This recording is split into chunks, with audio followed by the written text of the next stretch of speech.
Let's make this tower with 2 columns of windows from a 2x4. It's part of a scrapwood Christmas village.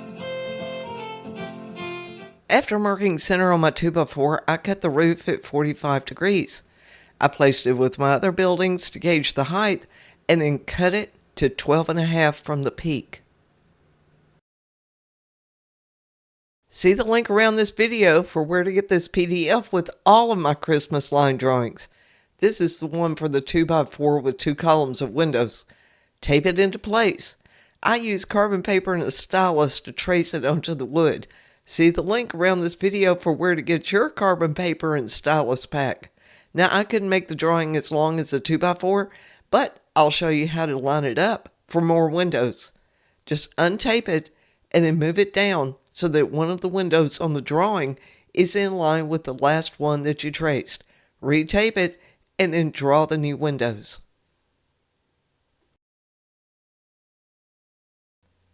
I have the circle at the top painted yellow already, so now let's paint those windows white. And I can still see my trace lines through this paint, so I'll be able to add the trim later. Now let's paint the body of the tower green.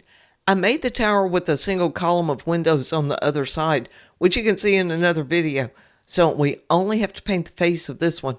And I did get a little bit of green in that yellow circle, which I'll touch up later. I'm using my black paint pen to draw in the window trim lines, and I love this bevel edge tip on this paint pen. It makes creating these lines so easy. See the link for where to get one. If you want a more vintage look, do a light sanding. I used a sanding block wrapped in 150 grit paper, and it only took light strokes, mainly tilted on the edges, to make it more rustic.